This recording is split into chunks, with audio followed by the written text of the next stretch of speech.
cell cycle and mitosis. Let's focus on now on eukaryotic cells.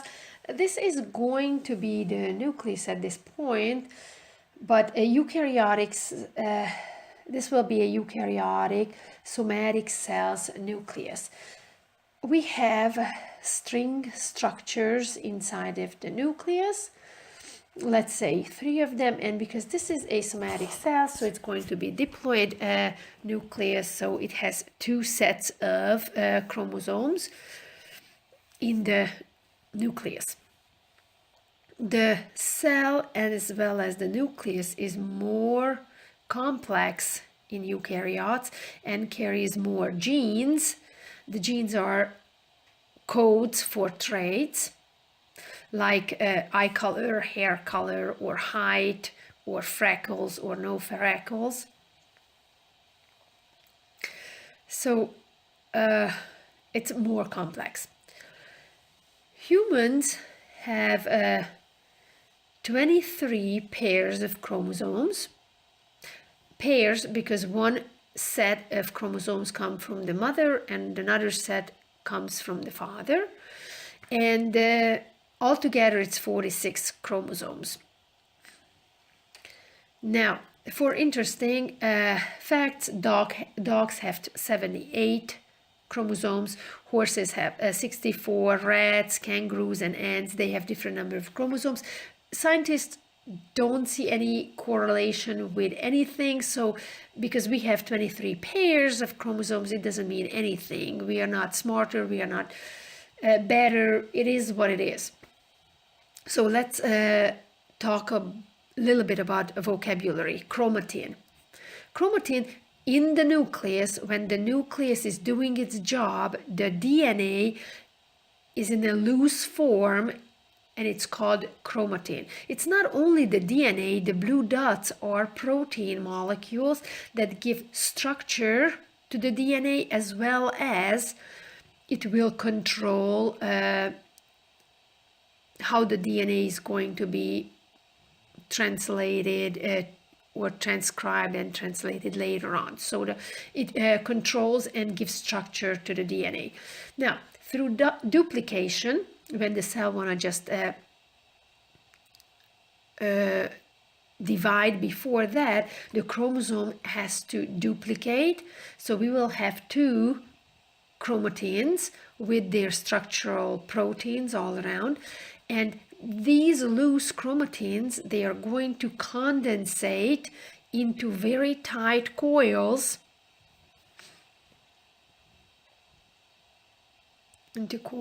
very tight ones, to take up as less space as possible. And we call it chromosome. This X shape is a chromosome. But pay attention that they do not cross really, they are just next to each other. Each of the pairs in here, the condensed chromatins, are the sister chromatids. Okay, they are sisters, but they don't have any genders. They are called like that. And 2 sister chromatids make up a chromosome. At the middle, they are connected by a centromere. It will be important for mitosis. So they are the centromeres. So humans have 23 pairs of chromosomes.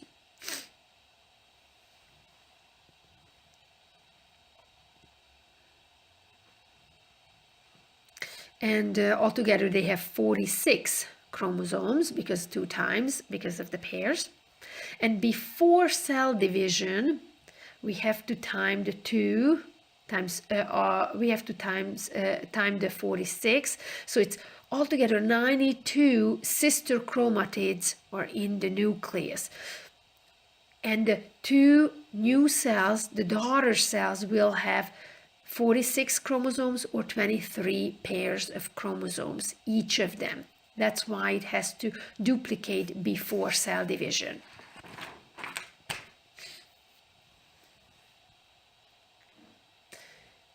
So the other topic is the cell cycle.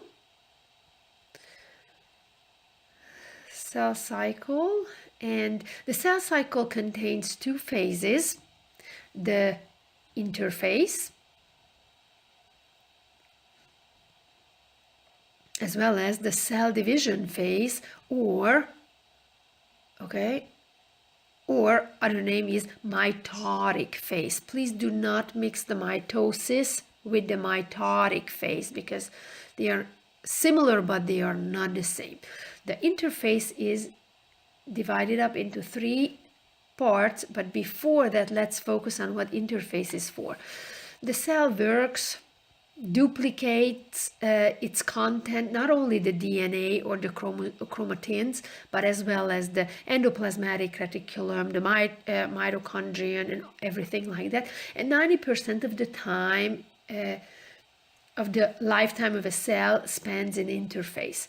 Now, G1 phase is the growth phase. The cytoplasm increases. The S phase is the chromosome synthesis.